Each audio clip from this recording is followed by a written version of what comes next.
So throughout my career teaching children, I think it's been like 9 years now. Most children who are on the spectrum or somewhat delayed, they prefer to speak English, which is good for me because I speak English. That's great. But at the same time, we're dealing with a world that is becoming more multicultural and multilingual.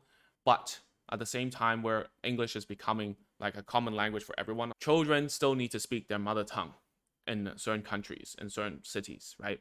We have children who are in Hong Kong, where I'm from, where Cantonese or Chinese or even Mandarin nowadays is quite important. Sometimes children just skip that and decide to speak English only, which is, to be fair, quite depressing. And also, it's not that functional because everyone, not everyone, but like most children nowadays, they speak like two languages. If you're not in the United States, all right, that's a whole different thing. But why do they prefer English? The reason is very simple. It's YouTube, it's the videos, it's the nursery rhymes. They're all in English, right? Whether you like it or not. So I can talk a little bit more about like why English has become a predominant language and how we can navigate that a little bit. So I've worked in Indonesia, in Jakarta, like for some time, and I just want to tell you, you would be unpleasantly surprised. I would put it like that how many children from the age of 2 to 4 they speak no Indonesian at all, and they only speak English. And there are parents in Indonesia who have to speak in English to their kids, and they can't use any Indonesian, and they can't use any Chinese if they're Indonesian Chinese, whatever. Why is that? Well, it comes down to what I said just now about YouTube and videos and nursery rhymes or whatever. But the main culprit of this is elitism. That's first of all. Second of all is like the preschool system. So preschool only happens to people who can actually afford it, because a government funded program won't have a preschool most of the time.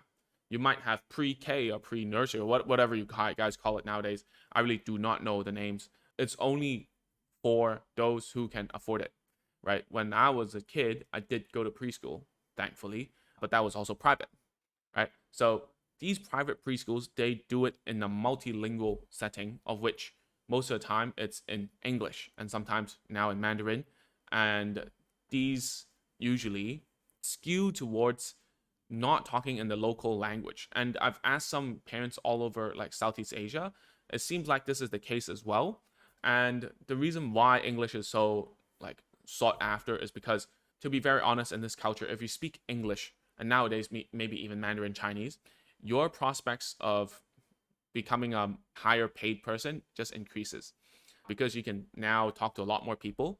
You can now communicate with people who are of affluent backgrounds. So therefore, this becomes a cultural setting that where English has become a norm, so to speak. So how do we navigate this? So obviously, if you're able to listen to me right now in English, it means that you're most probably thinking about this as well.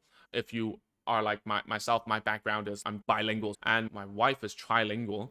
So our children are most probably going to speak like 4 languages, which is kind of scary, to be honest. But what I'm trying to tell you here to navigate this is try not to allow your child to speak and respond in English when you're speaking in the mother tongue. So there's loads of studies out there, some highlighting the strategy to have roles at home, meaning if I'm the dad, I speak English only, the mom speaks in the mother tongue, and then we don't deviate from that, right? But it's very difficult because even for me, as a bilingual speaker, like I would say that my Chinese and my English are nearly at the same level in terms of literacy and proficiency. I would say that sometimes I prefer to say something in English, like my professional work. It's very difficult for me to speak in Chinese for professional stuff. That's because all the books I read and speech therapy and like child development stuff were all written in English. So that's part of the problem too. Okay. And that's why like most of the knowledge base is written in English. If you search online, that's why English has become such an important part of our lives, right? Because our textbooks are in English. That people fled from, I don't know, like Europe or like Middle East to go to America to have a freedom of becoming a scholar or whatever. So that's why. Yeah. So anyways, is that you should, when you speak in your mother tongue, you should not accept your child replying to you in English. You shouldn't accept that. And why I'm talking about this, because I just came back from Australia to visit my friends. And I saw that one of the kids, his English was a lot better than his Cantonese, despite growing up in Hong Kong and moved to Australia for like 6 months. He's totally assimilated in Australia. He's loving his life. He's speaking English left and right. But at the same time, he is answering his parents in English when his dad speaks in Cantonese. So that's something that you have to look out for, right? Children will prefer English for loads of reasons, okay? And part of it is because, and I know this as well, and this is another reason, is that when education, things that are written, things that are about child development are all written in English, all these things, right? The capital of learning how to be a good teacher and stuff is in the United States, believe it or not, right? So it really is, to be very honest. Like all the theories have come from there, all the great teachers, all the good stuff are from the Western world. Maybe not in the United States only, I mean UK and stuff. So when a teacher, and I myself was from an English school myself, my teachers were super nice to me. I would prefer talking to an English speaking person, a white person, than to a Chinese teacher, because a Chinese teacher is also always so strict and not nice to me and have very high standards to me. But the white person, because of their culture and stuff, and I'm saying this not to be racist, man, like I'm trying to be as candid as possible, I preferred more that kind of teacher more than the Asian one, right? And therefore your child would as well. And if you have the resources to bring your child to such a multicultural setting, your child's gonna like that teacher more. That's just the end of it. That's just a cultural thing. So that's why they prefer English even more, right? So anyways, talking about my friend's child also talks about how many of the teachers he likes are all, Western. And then he does do some schooling in Chinese. He tries to, but he hates it because in his own words, he's like, oh, these people, they're very hard to talk to, apparently. So that's why children prefer English more. The education standard is written in English most of the time. Like all these things add up. So you need to do your part, because at the end of the day, if you just allow your child to only speak English, when your child's 18 or 16 or whatever hits puberty, you need a heart-to-heart talk. I find what I saw is that the parents in Indonesia couldn't express themselves as well as they could in English. And this is also true for my wife, by the way. When they have some stuff to talk about, my mother-in-law would want to speak in Mandarin, but then my wife and also my sister-in-law cannot express themselves as well in Chinese. And so that's why it's very important for you to start to accept only to speak in the language spoken to, right? So your child should speak in the mother tongue stuff. So whether this diminishes, a lot of doctors, a lot of parents, they do not agree with what speech therapists are saying, that bilingualism doesn't cause speech delay. Like having more than one language won't confuse your kid.